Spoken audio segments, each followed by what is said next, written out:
stora blåa blixtar som bländade ljus.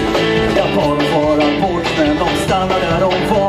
Och de fortsatte att blixtra i 30 långa dagar. I 30 långa dagar var det blixtar. I 30 långa dagar var det blind. Om några år så ligger jag i kistan och då ser jag ingenting.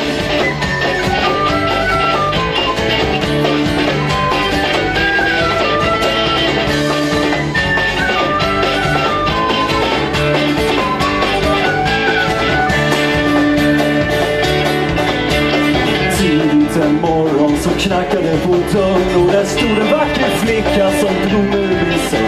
Hon klappade in och rotade runt i sakerna jag har. Och hon stannade hos mig i 30 långa dagar.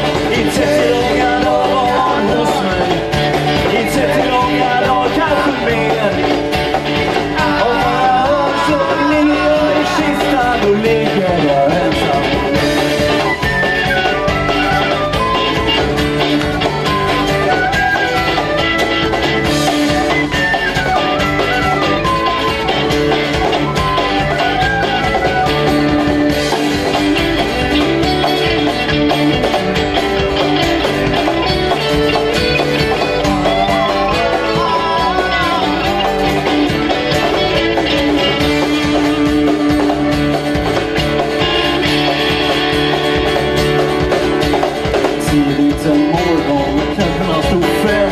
Full och ville sova men jag hittade inte hem. Jag frågade om vägen men ingen gav något svar. Så jag irrade runt i staden i 30 långa dagar. I 30 långa dagar var jag vilsen. I 30 långa dagar utan hem. Om några år så ligger jag i kistan och irrar jag aldrig igen. Ja, i 30 långa dagar var jag vilsen.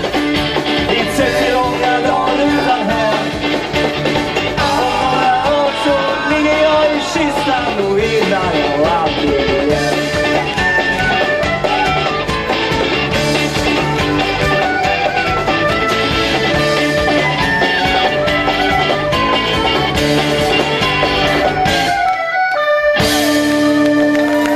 Tack så mycket.